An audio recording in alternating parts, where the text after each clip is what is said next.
பாசம் என்பது அடிப்படையிலே 3, அதை 5ஆக விரித்து சொல்வார்கள். சரிதானே சாமி? 5ஆக விரித்து சொல்வார்கள். அது என்ன பாசம் 3 என்றால் ஆணவம், கன்மம், மாயை, இந்த 3ம் பாசம். பதி என்பது கடவுள், பசு என்பது ஆன்மா, பாசம் என்பது இந்த ஆணவம், கன்மம், மாயை. இது ஏன் சார் இந்த பெயரெல்லாம் வைத்தார்கள்? பதி என்பது தலைவன், அது புரியுது, கடவுளுக்கு அந்த பெயர் வைக்கலாம். அது என்ன ஆன்மாவுக்கு பசு என்று பெயர் வைத்திருக்கார்கள்? ஆன்மா எல்லாம் மாடா?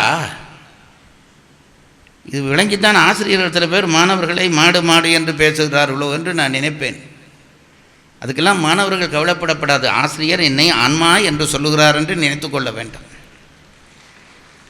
பாசம் என்றால், இந்த பசு என்றால் மாடு. பசு என்பது ஏன் அதுக்கு பெயர் வைத்தார்கள் தெரியுமா? கட்டி வைக்கப்படுவது, அதனாலே தான் பசு.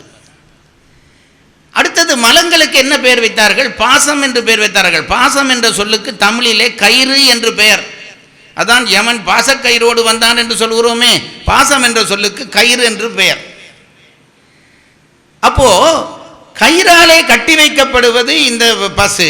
எந்த கயிறாலே? இந்த பாசம் என்று சொல்லப்படுகிற ஆணவம், கன்மம், மாயை என்கின்ற கயிற்றினாலே கட்டி வைக்கப்பட்டிருக்கிறபடியால் இது பசு, அது பாசம்.